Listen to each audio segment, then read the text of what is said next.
Hello everyone, my name is Gary Maloney and welcome to Smackdown Slam.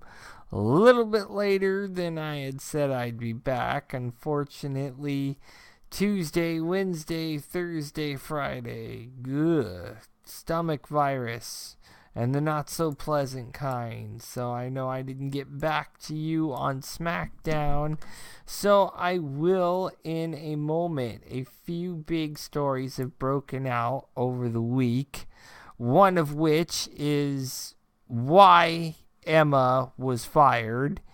And that one is kind of something a lot of people have been wondering about and speculating on. So, let me read it to you from the literal horse's mouth. And this is from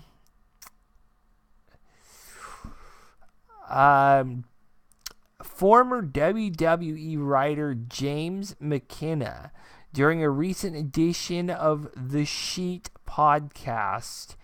The failed repackaging of Emma with the Emmalina gimmick was said to have been a major factor in her release.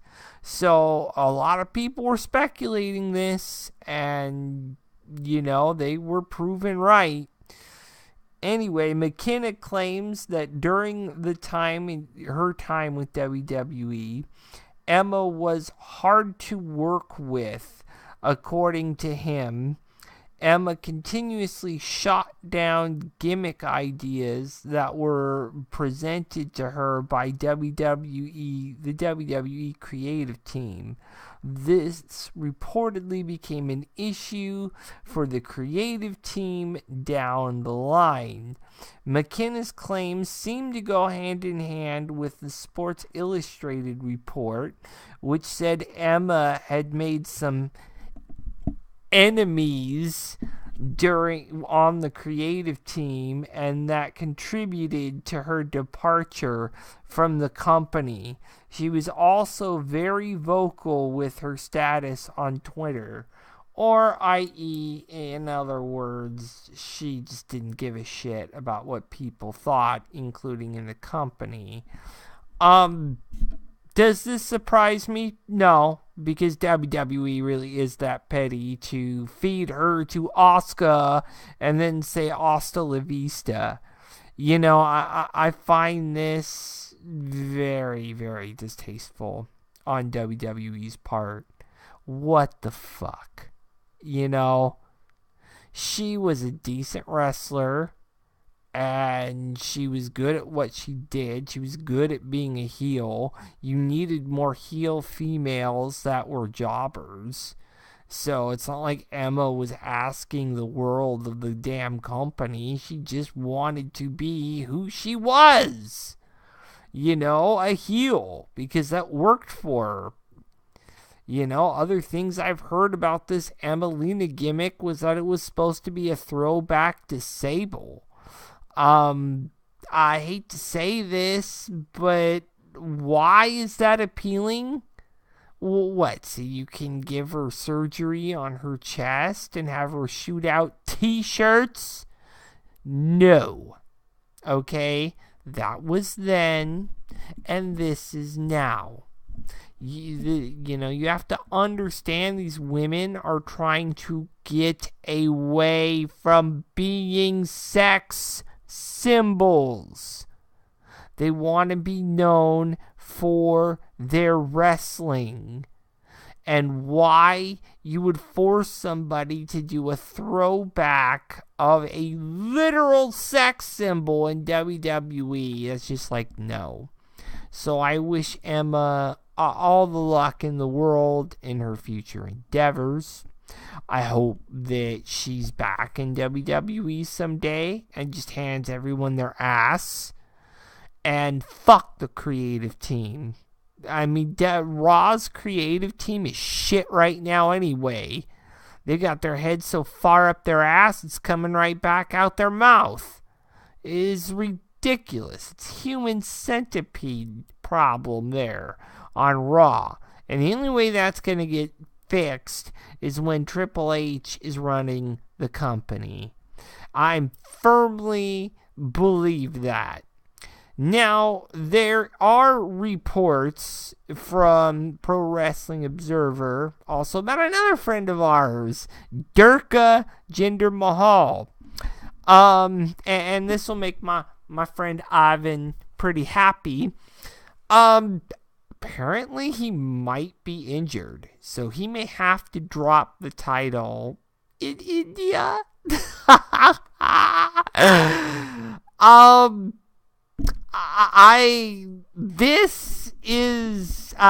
don't know how much weight this bears, because Meltzer has been very on again, off again about things.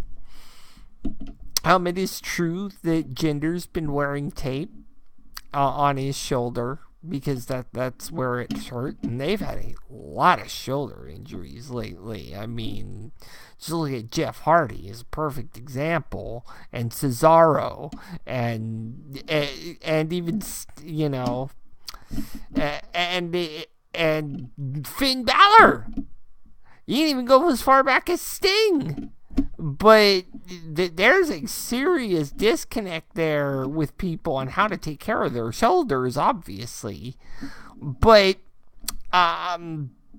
honestly, this is coming to an interesting place in WWE, because so many of their people are becoming injured, and then you're firing, which on, I believe it was Tuesday, Alexander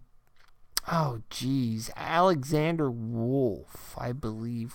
Let me check. I want to make sure on this one, because there was another firing just a few days ago.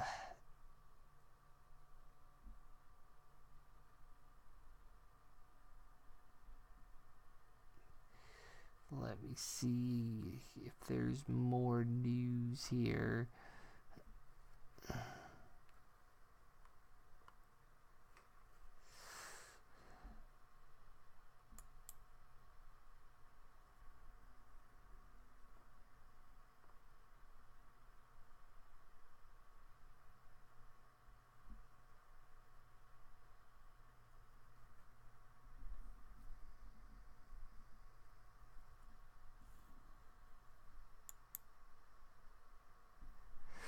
And here we are.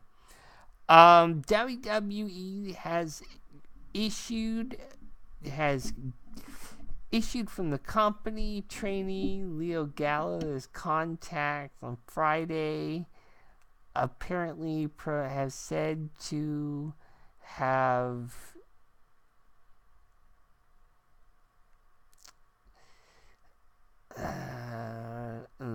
Leo Gao from the company. Let's see, it was injury related. Gao reported to have hurt his neck in August, and although he was cleared for limited in-ring work, the injury was said to be very serious. Gao hasn't appeared on television, but was well liked at the Performance Center. News of Gao's release comes from the heels of WWE releasing NXT's Sawyer Fulton, which is the name I was actually looking for, on Friday. Gao tweeted the following. Yeah, so between Emma,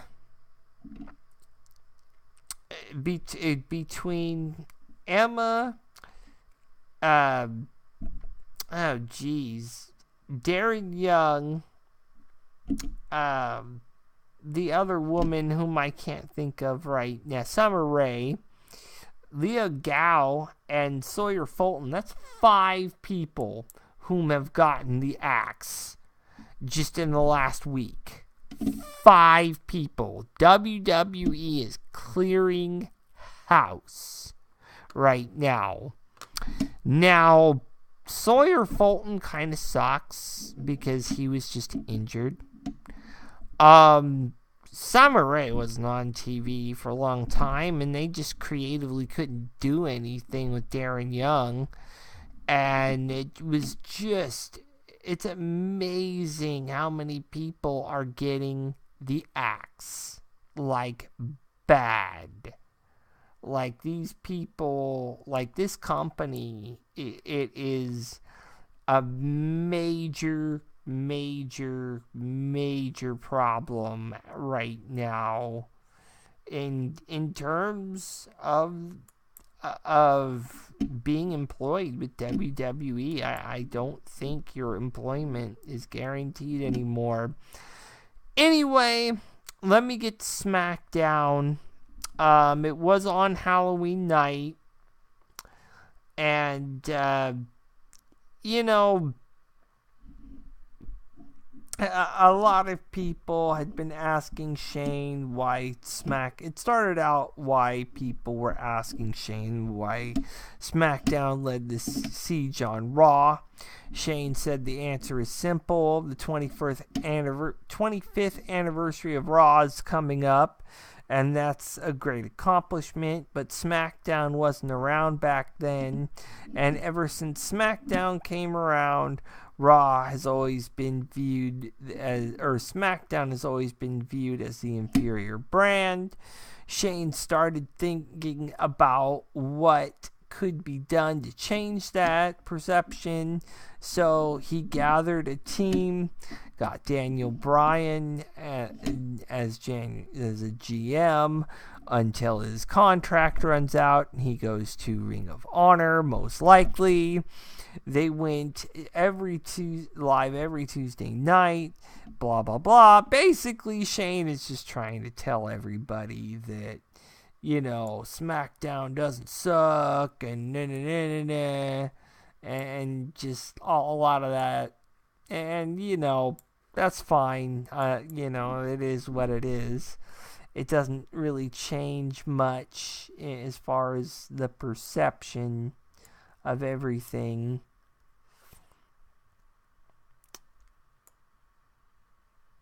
So, we had the first Survivor Series team qualifier.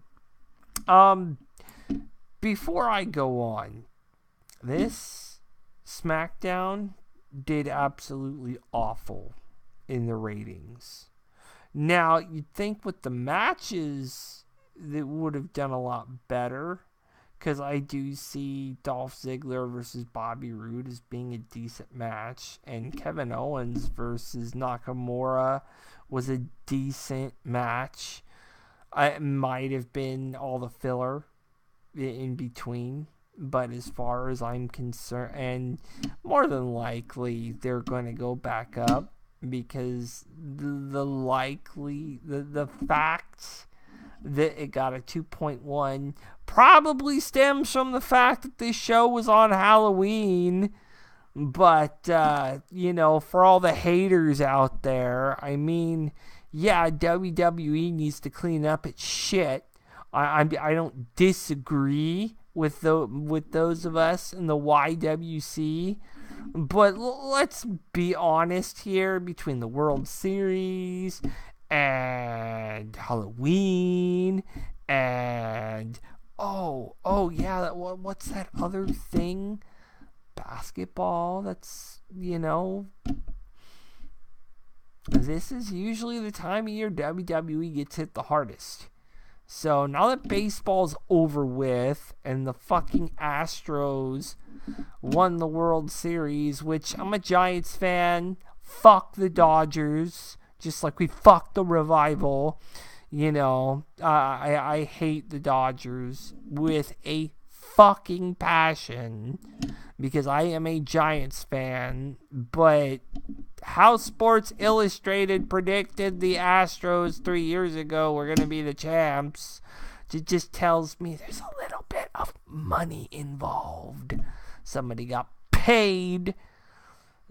Anyway, I'm not going to go Survivor Series qualifier, Dolph Ziggler versus Bobby Roode. This was an interesting match, but in the end, it went one fall, and then Zigler took the flabbergasted Roode, slowly gets Zigler looks flabbergasted and angry. Roode slowly gets to his feet. Zigler tunes up the band, which is usually what somebody does right before they're going to give a super kick these days, because they all want to be like Shawn Michaels. And then Zigler goes for the super kick, but Roode moves and throws him head first into the turnbuckle. Ziggler bounces back out, and Roode plants him with a glorious DDT for the third and final fall. Bobby Roode qualifies for the Survivor Series team. And then he's like, Smackdown up, Raw down. I can't wait to see his face when he finds out he's going to lose. I mean, from what I have heard, SmackDown is going to lose this year. Raw men are going to win this year. I don't know who the hell's on the Raw team, but my guess is going to be the Shield, Strowman, and Angle. So I don't care who you are. You're not going to get past that. Anyway, after that match, which was the opening match, you had New Day all in costumes, and then Rusev and Aiden English, got all pissy with them and smart with them, and they're like, this is just a holiday about eating candy and getting fat. Why would you want to do that? And then he dumps Big E's candy on the floor and then just stomps on it. He's all, but every day is Rusev Day or some shit like that, Week segment, basically Halloween segment, but whatevs. They do this every fucking holiday. Every time Raw or SmackDown is on the same day or even near the same day as a fucking holiday, they have to pull this shit. I'm going to be honest with you. I hate it. I do. Why do you have to have Gallows and Anderson on Raw jumping off of fucking pumpkins in a trick or street fight, and then the next day have the New Day walking around fucking candy? Pick one or the other, but not both. It's like, no. The trick or street fight should have been between Randy Orton and fucking Rusev for all I fucking care. But, the WWE creative needs to stop being dependent on their younger audience to give a shit about these, holiday-based segments. They're stupid and they're dumb and they need to stop. I understand acknowledging a holiday. Fine.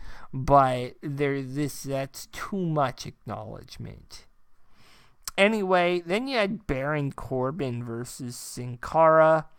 I'm not even going to go over this match because there was no winner. It was yet again another count out.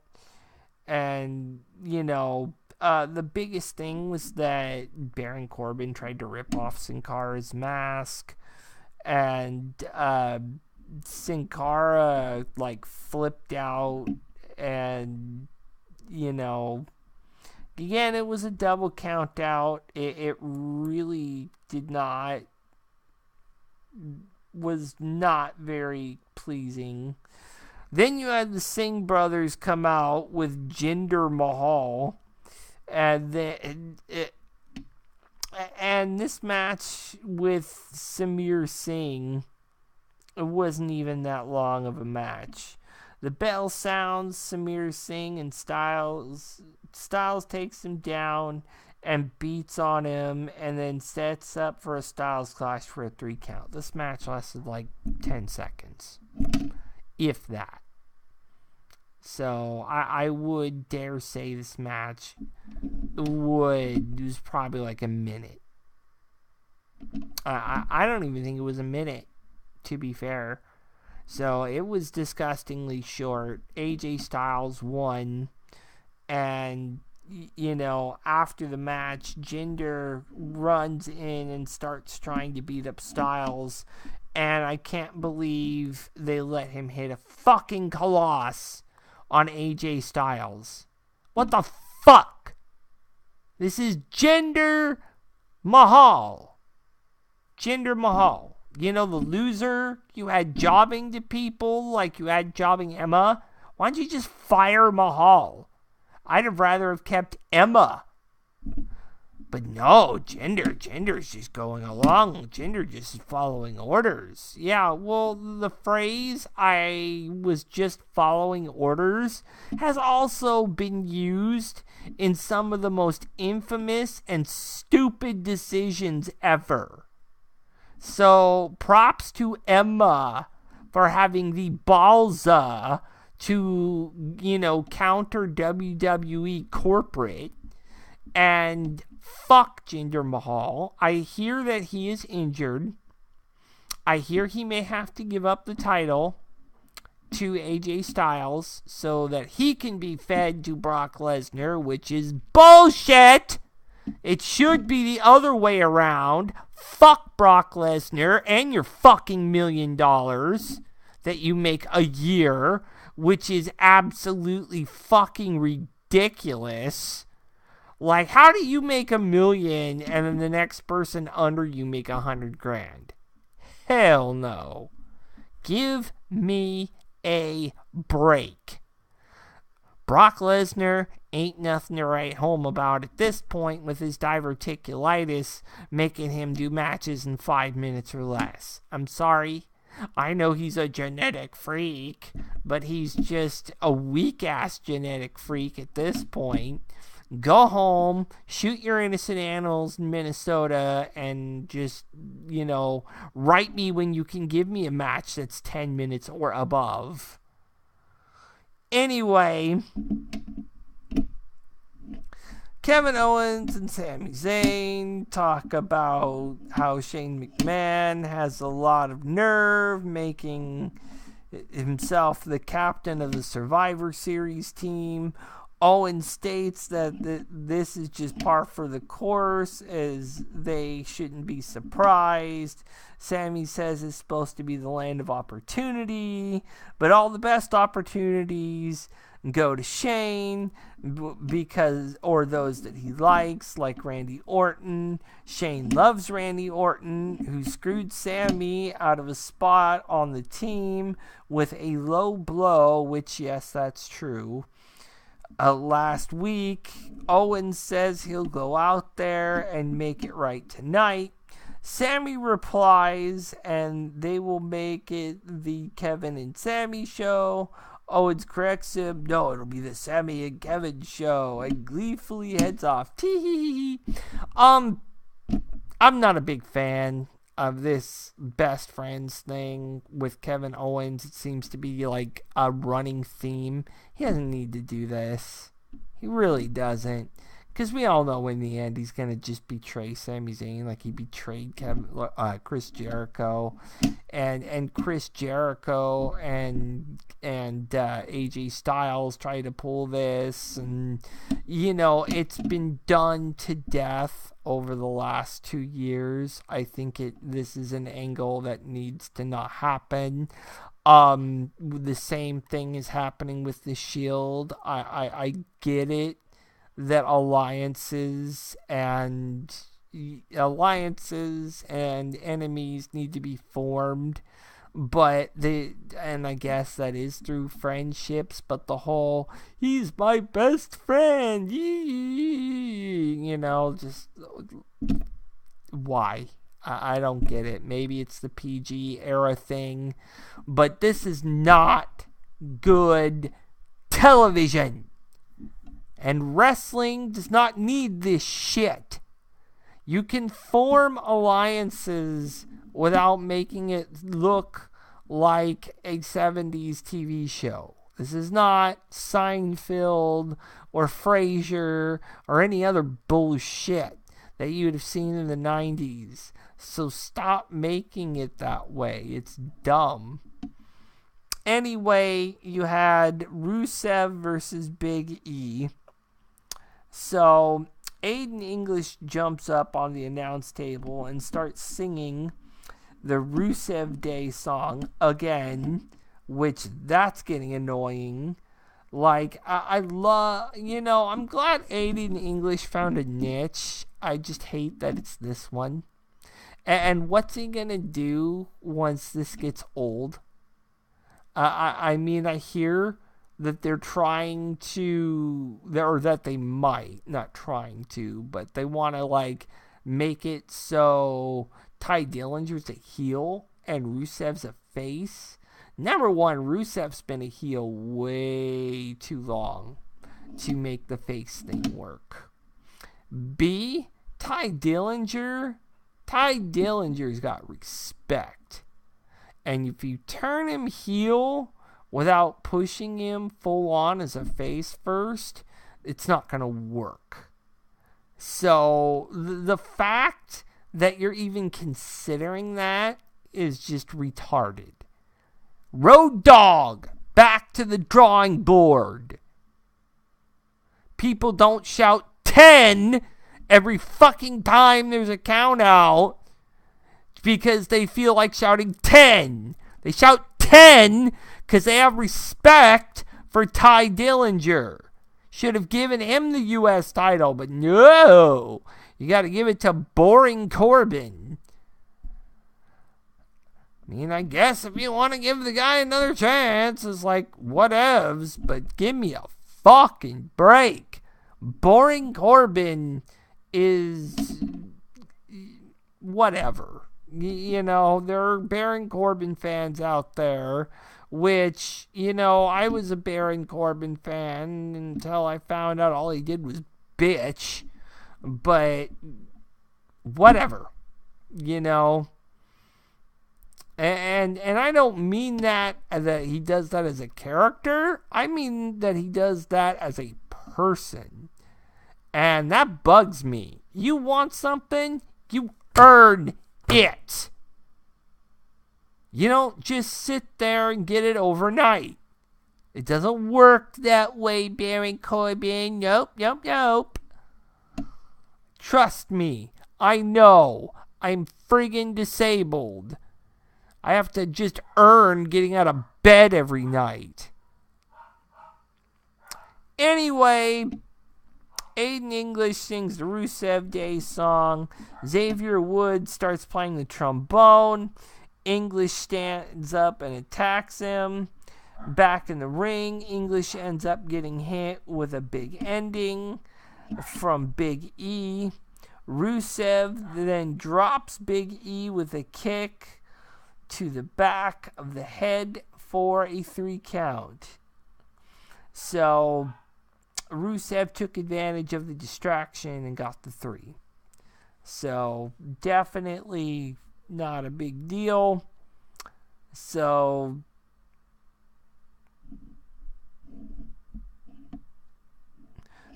Aiden English and Rusev appealed to Shane McMahon for Rusev to be on the Survivor Series team. Shane says he appreciates him, and knowing that into the ring next week, Rusev will face AJ Styles, and the winner will join the Smackdown team. The Breezango Stranger Things vignette is shown, which is a parody of Stranger Things.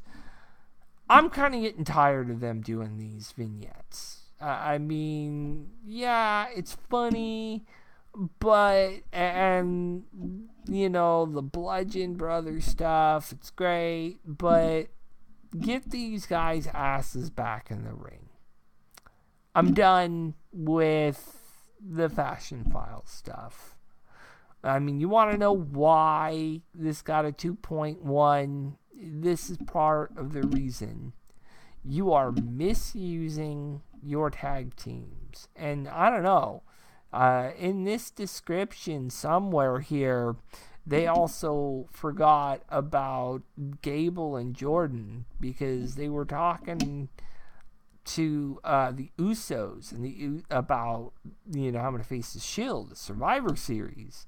And then Gable and Jordan are like, well, next week you're going to have to defend your belts against us, so it may not be you guys going to Survivor Series at all.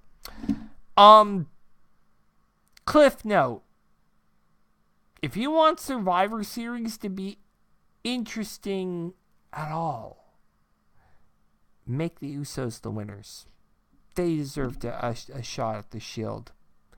With how badly they are booking the Shield right now, Usos versus Shield may be the most relevant thing that they do. Because they're not going to give us Club versus Shield. We already know that because Vince is all salty about the Club invasion on Raw. So that's not happening. We're not going to see the Wyatts versus the Shield because they're split up and on different shows. And if they were going to do that, they would have done so. They're not going to do anything, with, Roman Reigns more than likely will be on the Survivor Series team. So my guess is that he's already booked. So it's just like Survivor Series is kind of But I'm sure they're done with the Miz Taraj, so who's next? Because I don't want to see any more with Sheamus and Cesaro and somebody else. That's been done too. I honestly believe they need a real team. Finn Balor has been kind of joking around about quitting. I think he has the right to do so, because he's been booked like shit. Gallows and Anderson, claim they're happy, but do they really mean that? I mean, they have been booked like shit since WrestleMania. They went into WrestleMania the champs and have spent the rest of 2016 being chumps. So, whatever. Then you had another Survivor Series qualifier, Kevin Owens versus Shinsuke Nakamura. Now, for one, I was glad that Zayn did not come out with Kevin Owens. I'm glad that did not happen. It was a really more just Owens fighting Nakamura. I mean, it seemed like a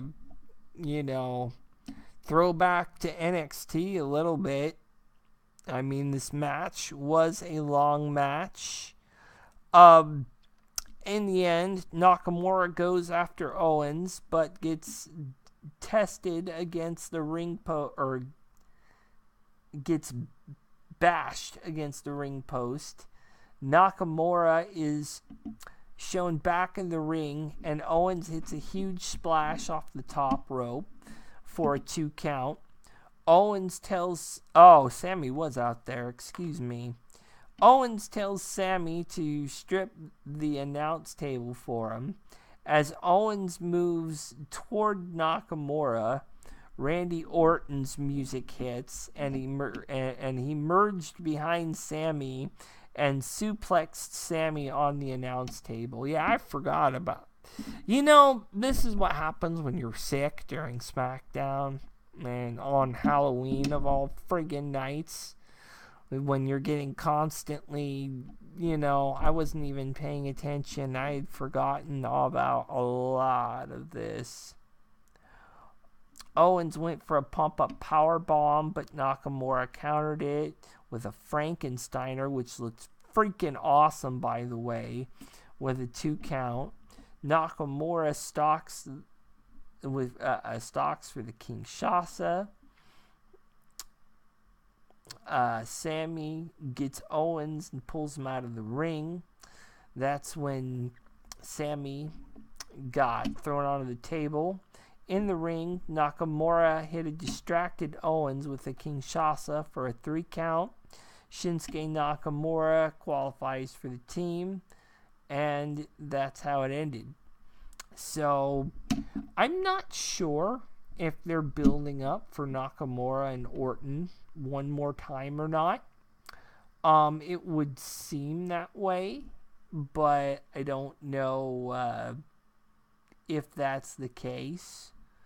So it does feel that way, but because these guys have had matches both with and against each other, they definitely seem like they know each other's ins and outs pretty well. I would not be unhappy with a Nakamura Orton feud, especially if Orton finally went back to being heel. But they seem to have Orton since Battleground of 2016. They've had Orton on cruise control, and I don't necessarily like it. They have him just being a face, and really, they should have ended him being a face after SummerSlam of 2016 when he got his head busted open, which I can tell you is not fun. So it certainly didn't look that way when they bashed his head open and Lesnar was going to his forehead. He almost had Chris Jericho coming out there to whip his ass. I mean, it did not look good at all. Personally, SmackDown 2.1, which is TNA territory, you do not want to go down into that territory. And so if WWE doesn't want to be known for, throwing SmackDown in the garbage when SmackDown was outdoing you before WrestleMania, and every fan knows this, then I think, chop chop, you might want to get something done about it. And you need to start using your wrestlers to their full potential on that show. I feel like the group of wrestlers they have is very good. And it's like, remember after the draft, everybody was like, oh, SmackDown was shit, blah, blah, blah. In fact, Shane made reference to it on SmackDown, that they got 2 wrestlers to SmackDown's every one. And I have to say that, that point in and of itself just shows how great SmackDown's wrestling is.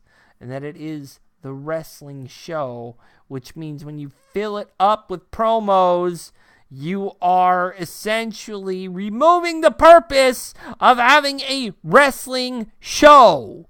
You want to do promos, save them for Raw.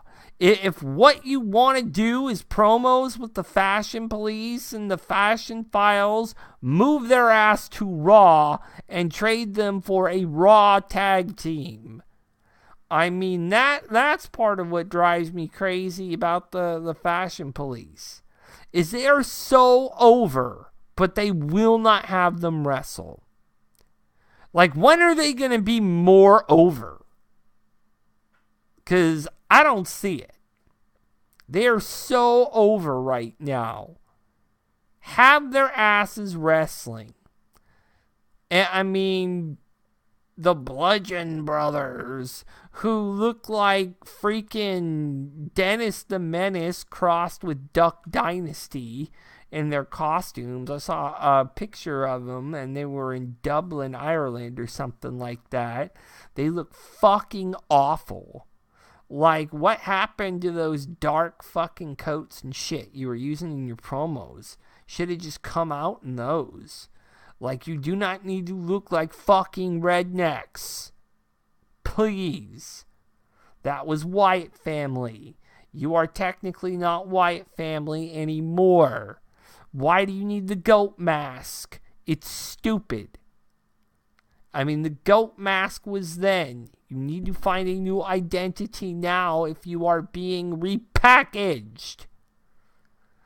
It's just there's so much wrong with SmackDown right now that needs to be fixed. Road dog!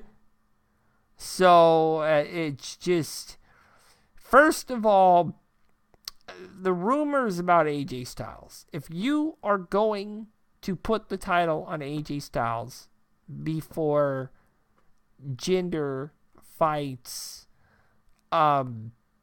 before Jinder Mahal supposedly fights Brock Lesnar, I don't care what happens or who fights Brock Lesnar.